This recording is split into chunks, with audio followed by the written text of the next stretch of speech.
வணக்கம் நண்பர்களே. Pregnancy plan பண்ணியிருக்கோம். நாள் தள்ளி போயிருக்கு. ஆனால் ப்ரெக்னென்சி டெஸ்ட் பண்ணி பார்க்கறதுக்கு தயக்கமாக இருக்குது அப்படின்னு சொல்கிறவங்களுக்கான வீடியோ தான் இது. நீங்கள் ப்ரெக்னென்சி பிளான் பண்ணியிருக்கும்போது உங்களுக்கு பீரியட்ஸ் டிலே ஆகியிருக்கு அப்படின்னா, ப்ரெக்னென்சி டெஸ்ட் பண்ணுறதுக்கு முன்னாடியே கரு உருவாகி இருந்ததுன்னா ஒரு சில மாற்றங்களை வச்சு நம்ம கண்டுபிடிக்கலாம். அது என்னென்ன மாற்றங்கள் அப்படின்னு சொல்லி பார்த்தோம் அப்படின்னா, ஃபஸ்ட்டு எல்லாருக்கும் காமனாக இருக்குது வாமிட்டிங், அதாவது குமட்டல், அப்புறம் வாந்தி இருக்குது. எல்லாருக்குமே காமனாக குமட்டல் இருக்கும்.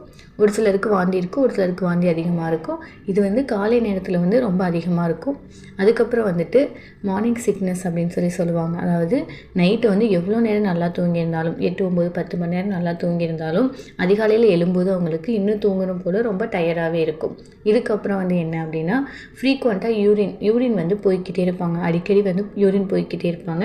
அப்புறம் தசை பிடிப்பு, கை கால்களில் வலி இருக்கும், தசை பிடிச்சிருக்க மாதிரி இருக்கும், லெக் கிராம்ப்ஸ் அப்படின்னு சொல்லுவாங்க. அப்புறம் மலச்சிக்கல் இருக்கும்.